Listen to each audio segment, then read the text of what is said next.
आप सभी का स्वागत है मेरे चैनल टॉप आइडियल स्टोरी में। आइए सुनते हैं आज की नई मोटिवेशनल कहानी।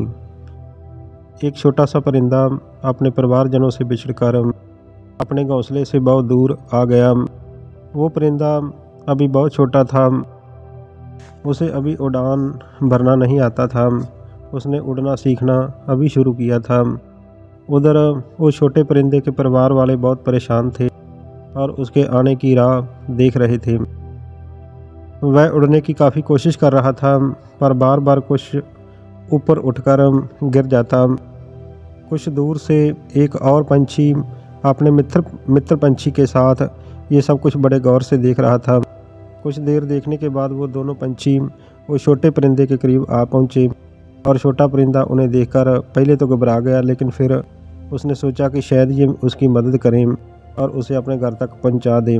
वह दोनों पंछी वो छोटे परिंदे से कहने लगे कि क्या हुआ छोटे परिंदे, काफ़ी अगर ये कहानी इंटरेस्टिंग लग रही हो तो कहानी के चलते चलते कृपया मेरे चैनल को सब्सक्राइब कर दें ताकि मेरा हौसला और बढ़ सके।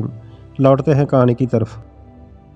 परेशान हो छोटा परिंदा कहने लगा कि मैं रास्ता भटक गया हूँ और मुझे शाम होने से पहले अपने घोंसले में लौटना है। मुझे अभी अच्छी तरह से उड़ना नहीं आता है। मेरे माँ बाप बहुत परेशान हो रहे होंगे। क्या आप मुझे उड़ना सिखा सकते हो? मैं काफ़ी देर से कोशिश कर रहा हूँ पर कामयाबी नहीं मिल रही है। वो दोनों पंछी हंसने लगे कि जब उड़ना नहीं सीखा तो इतना दूर निकलने की क्या ज़रूरत थी। वह दोनों मिलकर उस छोटे से परिंदे का मजाक उड़ाने लगे। उन लोगों की बातों से छोटा परिंदा बहुत क्रोधित हो गया और वो दोनों पंछी हंसते हुए बोले कि देखो, हम तो उड़ना जानते हैं और अपनी मर्जी से कहीं भी जा सकते हैं। इतना कहकर उसमें से एक पंछी ने उडारी मारी और फिर वह थोड़ी देर के बाद लौटकर आ गया और वो छोटे परिंदे का मजाक उड़ाते हुए फिर से उड़ गया। उसने 5-6 बार ऐसा ही किया।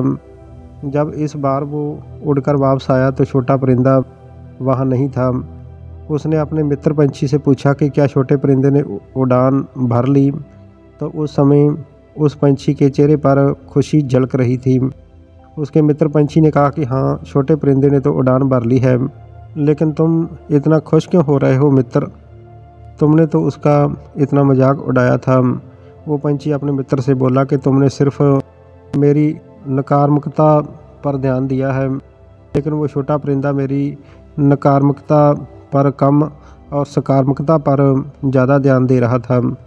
इसका मतलब ये है कि उसने मेरे मजाक को अनदेखा करते हुए मेरी उड़ान भरने वाली चाल पर ज़्यादा ध्यान दिया और उसी तरीके को अपनाकर वो उड़ान भरने में सफल हो गया। उसका मित्र पंछी बोला कि जब तुम्हें उसे उड़ना सिखाना ही था तो उसका मजाक बनाकर क्यों सिखाया? तो दूसरे पंछी ने जवाब दिया कि मित्र, छोटा परिंदा अपने जीवन की पहली उड़ान भर रहा था और मैं उसके लिए अजनबी था। अगर मैं उसको सीधे तरीके से उड़ना सिखाता तो वह पूरी ज़िंदगी मेरे एहसान के नीचे दबा रहता और आगे भी शायद ज़्यादा कोशिश खुद से नहीं करता। मैं उसे कमज़ोर नहीं बनाना चाहता था, मैं उसको अपने आप के ऊपर भरोसा करने की सीख दे रहा था और उसके अंदर सच्चा आत्मक विश्वास जगा रहा था। मैंने उस परिंदे के अंदर छिपी लगन देखी थी। जब मैंने उसको कोशिश करते हुए पहली बार देखा था तभी मैं समझ गया था कि इसे बस थोड़ी सी दिशा देने की ज़रूरत है और जो मैंने अनजाने में उसे दे दी और वो अपनी मंजिल को पाने में कामयाब हो गया। अब वो पूरी ज़िंदगी खुद से कोशिश करेगा और दूसरों से कभी मदद नहीं मांगेगा, क्योंकि अब उसके अंदर आत्मिक विश्वास पैदा हो चुका है। उसका मित्र पंछी अपने मित्र की तारीफ़ करते हुए बोला कि तुम बहुत महान हो। जिस तरह से तुमने उस नन्हे परिंदे की मदद की है वही सच्ची मदद है। तो प्यारे दोस्तों, सच्ची मदद वही है जो कि मदद पाने वाले को ये महसूस ना होने दें कि उसकी मदद की गई है। बहुत बार लोग मदद तो करते हैं पर साथ ही उसका डंडोरा भी पीटने लगते हैं। ऐसी मदद किस काम की? परिंदे की ये कहानी हम इंसानों के लिए भी एक सीख है कि हम किसी की मदद करें तो उसे जताएं नहीं। यही सच्ची मदद है। पूरी उम्मीद करता हूँ कि आपको इस कहानी से कुछ ना कुछ सीखने को ज़रूर मिला होगा। अगर आप चैनल पर नए हो तो कृपया मेरे चैनल को सब्सक्राइब ज़रूर कर लेना। आप सभी का बहुत बहुत धन्यवाद। वंदे मातरम, जय भारत।